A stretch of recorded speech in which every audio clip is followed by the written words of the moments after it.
Steve Jackson's Sorcery. Review, a sprawling adventure of mind-boggling scale. With the release of Sorcery's 4th episode, this thrilling adventure comes to a close. When last I visited Steve Jackson's Sorcery, only the first 2 episodes, $10 on Steam, had made their way to the PC. We'd crossed the low foothills of Analand and survived the back alleys and near-dwells of Khare, Cityport of Traps, but we were little more than halfway to the city of Mampang and its evil Archmage. 6-ish months later, it's time for Sorcery to come to an end with the release of episode 4 simultaneously across all platforms, and thus time for us to revisit the series. Did it hold up? On the road again? For the most part, yes. Some small spoilers for the first 3 episodes follow, though I've tried not to spoil anything from episode 4 herein.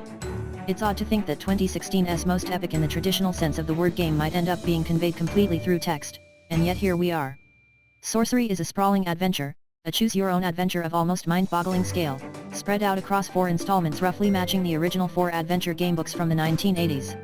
You, a lowly adventurer, must make your way from your small village to the fortress of the Archmage and steal back the crown of kings.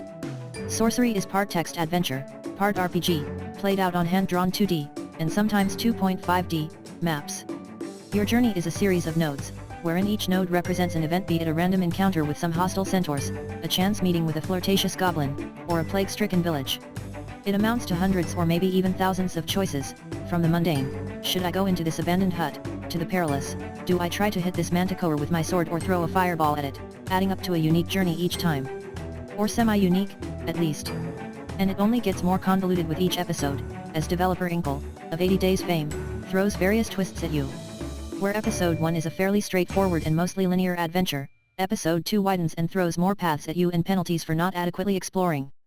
Episode 3 broadens out into a pseudo-open world, where your only limits are how much food you've brought along and your own patience. Episode 4 is perhaps the most nerve-wracking of all, though. Part of what I enjoyed when playing episode 1 was this feeling of book meets video game, embodied in the rewind feature. Here's an excerpt from my review in February. If you ever read a choose-your-own adventure as a kid, or as an adult, you know part of the fun was keeping your finger pressed between the pages, ready to flip back and take the other option if things didn't go your way. Inkle actually builds this into Sorcery, allowing you to rewind to any story beat in your adventure and make a different choice, be it because you died or because you simply want to see a different outcome. Well, I hope you didn't come to rely on rewind as a crutch, because episode 4 takes it away from you, justified by the story, though I won't spoil the canonical reason. There, in the shadows of Mampang, everything takes on new urgency when a single misstep could mean death, a single conversation derail your quest. And yet, despite the sense of impending doom, episode 4, $10 on Steam, is quite a bit friendlier than its predecessor.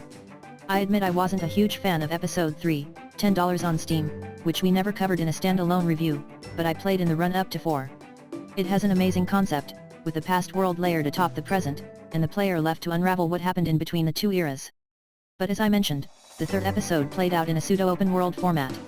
You're tasked with killing the Archmage's servants, the 7 serpents. Each is semi-hidden, and discovering all 7 is a bit of a chore. Moreover, the 3rd episode is at times incredibly unfair. It's fond of stealing your hard-earned items away, ruining your rations, and taking or otherwise rendering useless your weapons, all whilst you wander around the map aimlessly. The 4th episode is a return to the more linear stylings of the earlier episodes, lots of paths, but with a clear goal in mind. Going forward mostly closes off the areas you've left behind, and the game is better for it. Yes, even without rewind. Looking back on it all, my one disappointment is that the episodes didn't tie into each other more, though I suspect this is in part due to the source material. A few key choices do resurface later in the story, but many are relegated to flavor text if they appear at all. I expected more of my early game decisions to play a role throughout, aside from what items I gathered and what clues I'd uncovered about the world.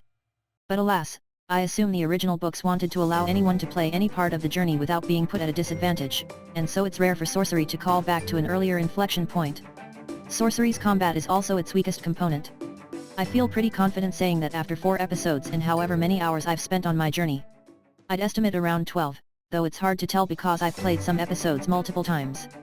The turn-based combat becomes too easy too early, and lacks any of the complexity found in the game's other systems. It's especially noticeable because the other half of Sorcery's monster encounters is your spellbook, a sprawling tome of 40-something scraps of magic. Everything from invisibility, requires a pearl ring, to levitation, requires a jeweled medallion. Eventually you realize that if you can avoid combat, be it by spell or by smooth talking, you should take the chance. Not only is your effort normally rewarded, but it's a damn sight more fun than yet another boring hack and slash fight. Bottom line. Sorcery is something special though. I went back and replayed the first 2 episodes prior to jumping into the latter half, and was amazed how many encounters I'd missed, how many important items I'd blithely walked past. There are so many nooks and crannies to pop your head into and hope that said nook or cranny isn't occupied by an invisible snattycat or a 10-foot-tall skunk bear. It has its weak moments, especially in the convoluted 3rd episode, but it's worth struggling through in order to get to the end of this very, very long adventure. The Crown of Kings awaits.